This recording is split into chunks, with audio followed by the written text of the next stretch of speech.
ഒരു വഴുതനങ്ങയൊക്കെ കിട്ടിയിട്ടുണ്ട്. ശരിക്കും പറഞ്ഞാൽ ഇതുകൊണ്ട് ഒരുപാട് ഫ്രൈ ഒക്കെ നമ്മൾ കണ്ടായിരുന്നു അല്ലേ. ഒരുപാട് പേര് ഒരുപാട് വ്യത്യസ്തമായ രീതിയിൽ വഴുതനങ്ങ ഫ്രൈ ഒക്കെ. അപ്പം എനിക്ക് തോന്നി എൻ്റെതായ രീതിയിൽ നമുക്കൊന്നും ഉണ്ടാക്കണ്ടേ. അപ്പോൾ അതാ നോക്കിയേ, ഒരു വഴുതനങ്ങയൊക്കെ സംഘടിപ്പിച്ചു.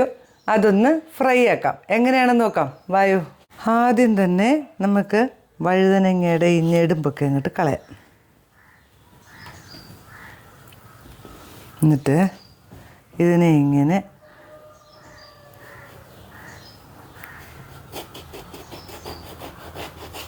കനം കുറച്ചെടുക്കാവേ. എന്നിട്ട് ഇങ്ങനെ അരിയണം. ഇതാ ചെരിച്ച്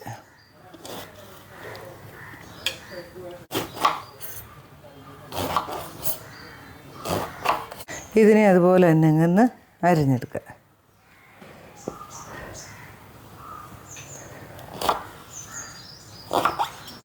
ഞാൻ വഴുതനങ്ങയൊക്കെ വീണ്ടും ഒന്നുകൂടെ കഴുകി എടുത്തിട്ടുണ്ട് കേട്ടോ.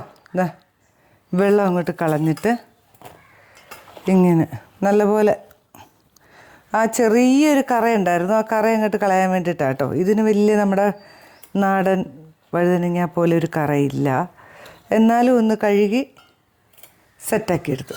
ഒരു ബാറ്റർ റെഡിയാക്കണ്ടേ, അതിന് വേണ്ടി ആദ്യം തന്നെ കുറച്ച് മുളക് പൊടി, എരിവിന് പാകത്തിന് കുറച്ച് മഞ്ഞൾപ്പൊടി,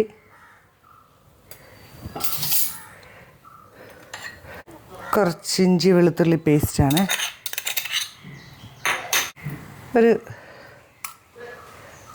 പിഞ്ച് ജീരകപ്പൊടിയെ, ഇത് ചെറിയ ജീരകത്തിൻ്റെ പൊടിയാണ്.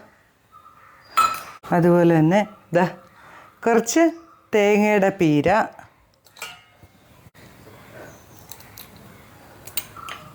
രണ്ട് സ്പൂൺ അളന്ന് കണ്ണ് കേട്ടോ, നമ്മുടെ ചെറുനാരങ്ങ നീര് അത്ര മതിയേ.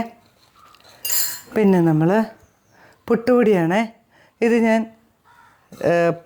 നനച്ച് വെച്ച പൊടിയാണ്. പുട്ടുപൊടി ഇച്ചിരി വെള്ളം ചേർത്ത് നമ്മൾ പുട്ടിന് കുഴക്കത്തില്ലേ, അതുപോലെ തന്നെ ഒന്ന് നനച്ച് വെച്ചതാ.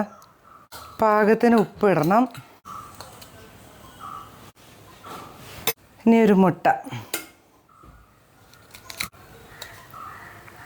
ഇത് നന്നായിട്ടൊന്ന് മിക്സ് ചെയ്യാം. ഇനി കുറച്ച് വെള്ളം ഒഴിച്ചു കൊടുക്കണേ.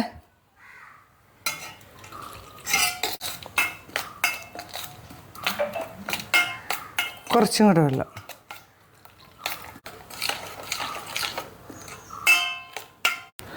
ലാസ്റ്റ് നമ്മൾ ഇതിനകത്ത് ചേർക്കുന്നത് ഒരു സ്പൂൺ കോൺഫ്ലവറാണ് കേട്ടോ.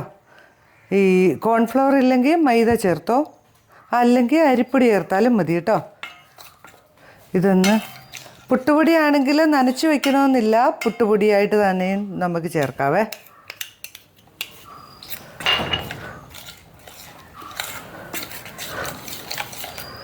നമ്മളൊരു ചെറിയ ചീനച്ചട്ടി എടുത്ത് അടുപ്പ് വെച്ചിട്ടുണ്ട്. അതിനകത്ത് നമുക്ക് ആവശ്യത്തിന് എണ്ണ ഒഴിച്ചു കൊടുക്കാം. വെളിച്ചെണ്ണ എടുത്തേക്കുന്നത് കേട്ടോ, വെജിറ്റബിൾ ഓയിലോ സൺഫ്ലവറോ എന്ത് വേണേലും എടുക്കാം. ചെറിയ പാത്രം എടുത്തത് കുറച്ച് എണ്ണ ഒഴിച്ചിട്ട് വറക്കാൻ വേണ്ടിയിട്ടാണ് കേട്ടോ. എണ്ണ നന്നായിട്ട് ചൂടായിക്കോട്ടെ. ഈ സമയത്ത് ഇതാ നമ്മുടെ വഴുതനങ്ങ എല്ലാം ഇതിനകത്തോട്ട് പെറുക്കിയിടാം. മുക്കി അങ്ങോട്ട് പൊരിച്ചെടുക്കാം.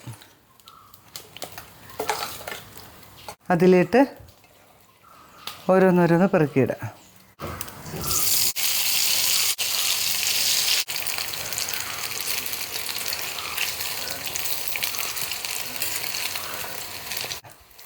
നമുക്കിതങ്ങ് കോരിയെടുക്കാം കേട്ടോ.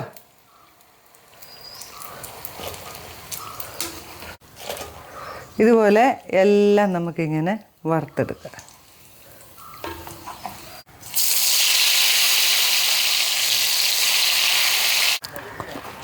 ചോറിൻ്റെ കൂടെയോ വെറുതെ തിന്നാനോ 4 മണിക്ക് ഒരു ചായക്കടിയായിട്ട് ഒക്കെ കൊടുക്കാവുന്ന അടിപൊളി ഒരു വഴുതനങ്ങ ഫ്രൈ. നല്ല ടേസ്റ്റാണ് കേട്ടോ, തിന്നു നോക്കണേ. വാഴ ചൂട് എങ്ങനെയുണ്ട്?